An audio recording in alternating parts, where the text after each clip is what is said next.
The Kneeling One in the Dark, and God's Wisp. In the misty highlands of Central Europe, there was a village named Lăcavia with exactly 66 homes, an old church, and a legend that was never fully spoken. The elders called it the silent curse. Every generation, one child would vanish on the coldest winter night. No trace, no blood, only a small pair of shoes left before the church as a sign. The old priest once said, "This is not a punishment. This is a calling, but you'll only hear it if your heart has cracked." Anna was an orphaned girl who lived with her grandmother at the edge of the village. She rarely spoke, loved to draw, and would sit for hours outside the church, sketching kneeling figures, thin shapes, eyeless, mouthless, always bowed.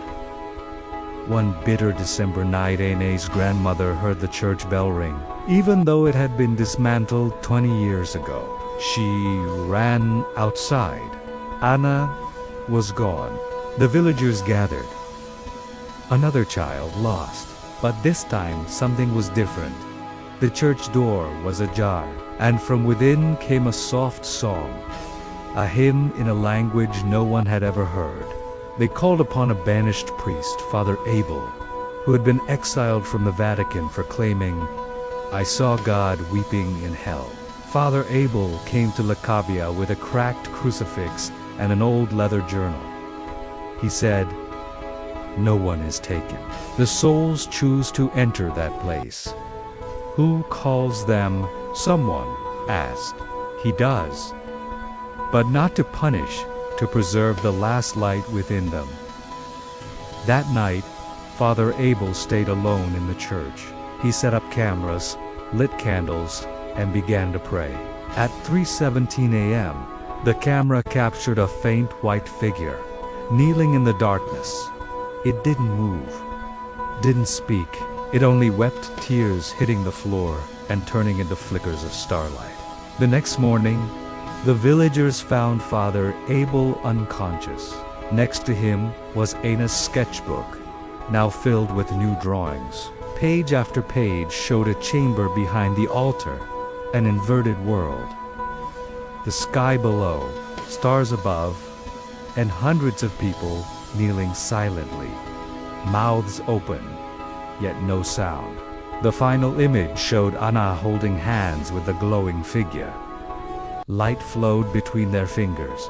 Beneath the drawing, in shaky handwriting, "He didn't take me. He kept me so others wouldn't vanish forever."